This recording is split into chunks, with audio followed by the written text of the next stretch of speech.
मेनू दिखाओ। उपन्यास ऑनलाइन पूरा पढ़ें। उपन्यास बिन उपन्यास नायिका के हरम वाली खलनायिका। अध्याय 36।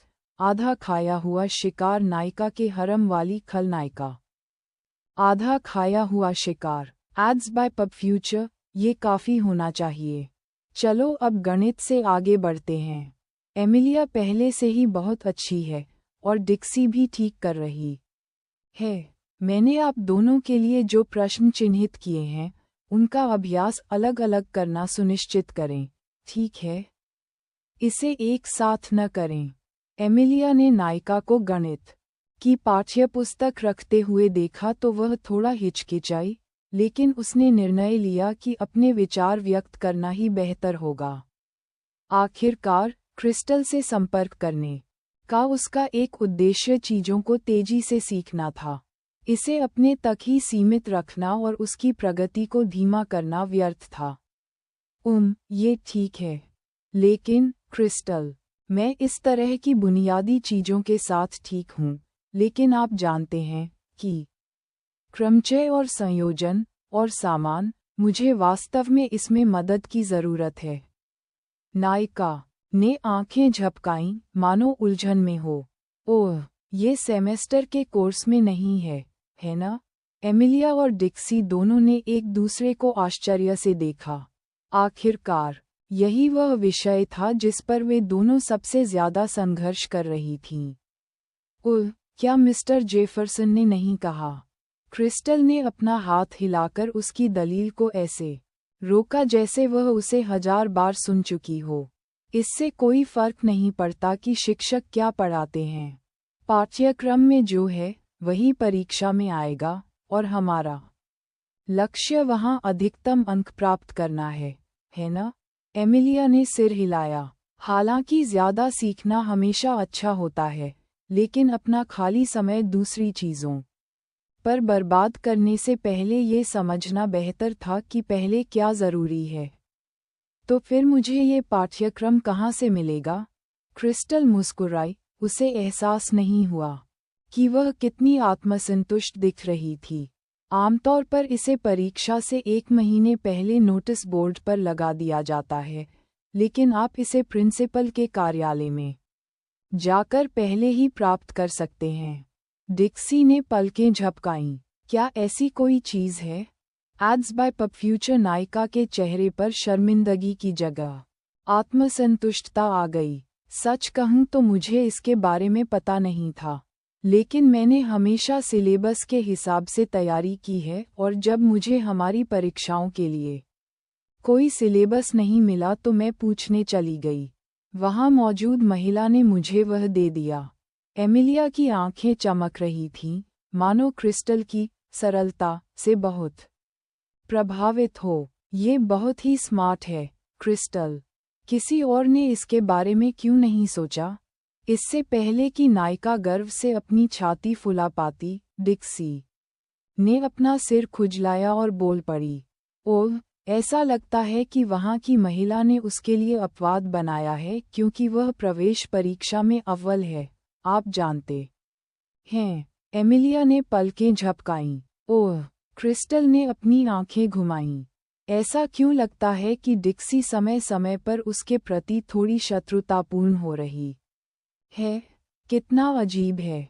खैर, ऐसा नहीं है कि उसे कुछ पता नहीं था, लेकिन वह अपने निष्कर्षों पर तब तक विश्वास नहीं करना चाहती जब तक कि वे ठोस न हों। आखिरकार ये बहुत बेतुका था। वह इस पर विश्वास नहीं करना चाहती थी। खैर, कोई बात नहीं।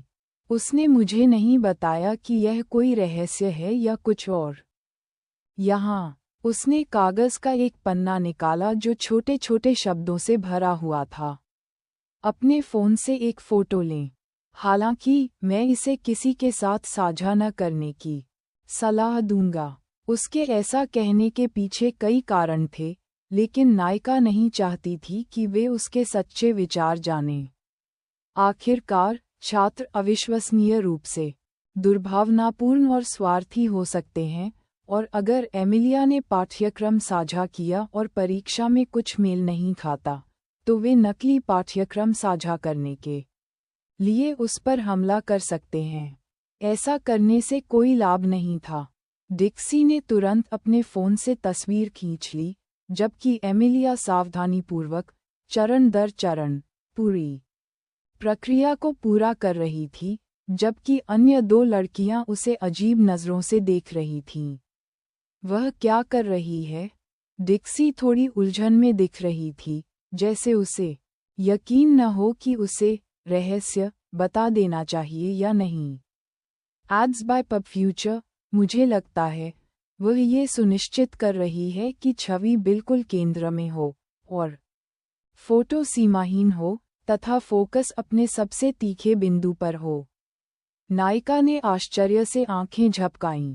क्या वह इसे फोटोग्राफी प्रतियोगिता में भेजने जा रही है?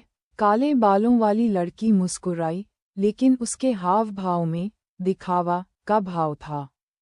नहीं, वह ऐसी ही है। शायद जब तुम उसके करीब जाओगे तो तुम्हें ज्यादा समझ आएगी, लेकिन बेशक इसमें समय लगता है, तुम्हें पता है। योजक चिन्ह योजक चिन्ह योजक चिन्ह योजक चिन्ह योजक चिन्ह योजक चिन्ह योजक चिन्ह योजक चिन्ह योजक चिन्ह योजक चिन्ह।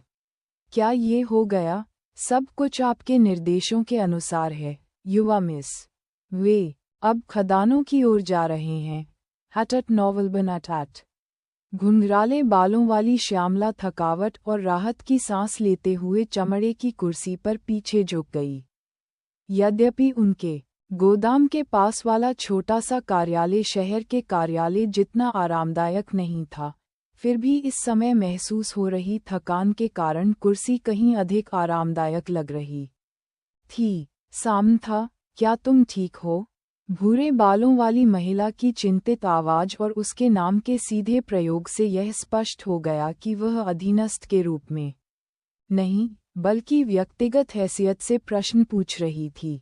मैं ठीक हूँ, नोएल। शायद मैं बहुत जल्दी उठ गया हूँ। नोएल खुद को नाराजगी में भौहें सिकोड़ने से नहीं रोक पाई। उसे यकीन था कि उसके बाल समय से पहले ही सफ़ेद हो गए थे, यहाँ तक कि जब वह 30 के दशक के मध्य में भी नहीं पहुँची थी, तो इसका एक कारण ये था कि उसे अपने इस आवेगी, लापरवाह बॉस के बारे में लगातार चिंता करनी पड़ती थी। मुझे समझ में नहीं आता कि आपको इतना अधिक काम क्यों करना पड़ता है और सब कुछ खुद ही क्यों करना पड़ता है।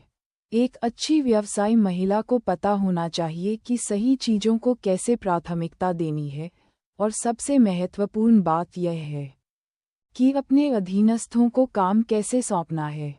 एड्स बाय पब फ्यूचर उसने यह नहीं बताया कि यदि उसने सामंथा की अवज्ञा करके उसे सीधे वहां से नहीं खींचा होता, तो अपनी लापरवाही के कारण वह संभवतः घायल भी हो जाती। सामंथा ने अपनी आंखें बंद करते हुए एक थका हुआ आह भरा। तुम क्या कहना चाह रही हो, नोएल? मैं इसे समझने के लिए बहुत थक गई हूँ। बस सीधे बोलो। सचिव अपने दांत पीसने से खुद को रोक नहीं सकी। मैं कह रहा हूँ कि तुम्हें अपनी छोटी बहन को घर में बंद कर देना चाहिए था और फिर उन बेवकूफ़ों को संभालने का काम मुझ पर छोड़ देना चाहिए था। इसमें थोड़ा समय तो लगेगा, लेकिन मैं इस तरह हर जगह खामियां नहीं छोड़ूंगा। उसके बाद जब सब सुरक्षित हो जाए, तो तुम उसे बाहर जाने दे सकते हो। छोटी लड़की ने अपना सिर हिलाया। नहीं, अगर मेरी छोटी बहन को ऐसी मुसीबतों से गुजरना पड़े तो इसका कोई मतलब नहीं है। ये बहुत बुरा है कि मैं उन दुष्ट काले परिवार के भेड़ियों से निपट नहीं सकती।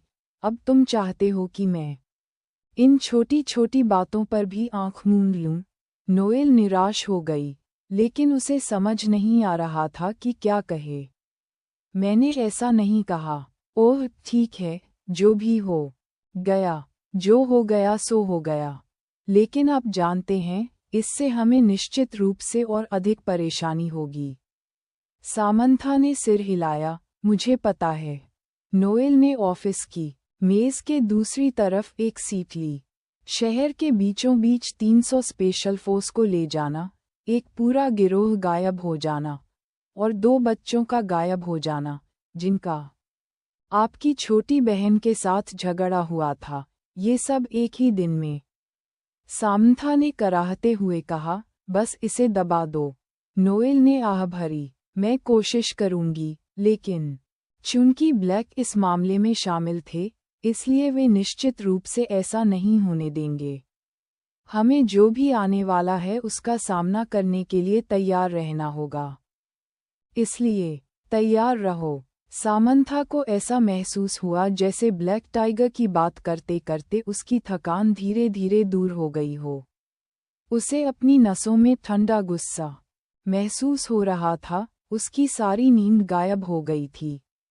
ये बकवास कचरे के थैले, मुझे समझ में नहीं आ रहा है। पहल तो हमने की थी, फिर भी ये कमीने कैसे मुसीबत खड़ी कर रहे हैं, वे पहले से ही सड़कों पर क्यों नहीं हैं? नोएल ने आह भरी। हालांकि सामंथा अपनी उम्र की लड़की के हिसाब से बहुत प्रतिभाशाली थी, फिर भी ज्यादातर चीजें मिस्टर वाइट और खुद उसे ही संभालनी पड़ती थीं। सामंथा की स्वाभाविक व्यावसायिक प्रतिभा बस अच्छी थी, जो ब्लैक टाइगर से निपटने के लिए काफी नहीं थी। युवा मिस, मुझे लगता है कि आप कुछ गलत समझ रही हैं। हालांकि आपके पिता ने पहल करने की पूरी कोशिश की, लेकिन ये कभी भी उनके हाथ में नहीं था। ब्लैक परिवार ने शायद शुरू से ही अपने सभी भागीदारों को खत्म करने की योजना बनाई थी।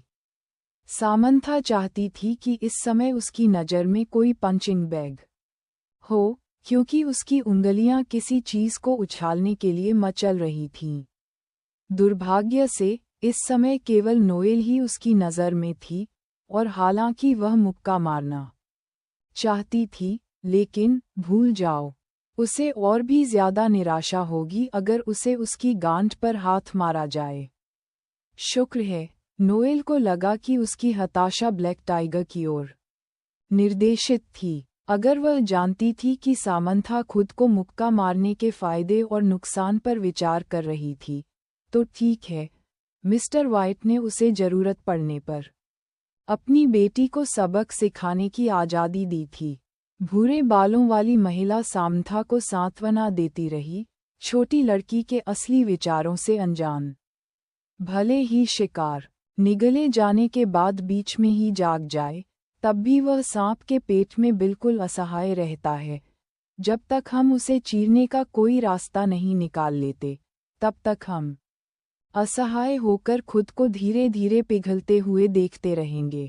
Ads by PubFuture. उपन्यास बिन लाइट नॉवेल, वेब नॉवेल, कोरियाई उपन्यास और चीनी उपन्यास ऑनलाइन मुफ्त में पढ़ें।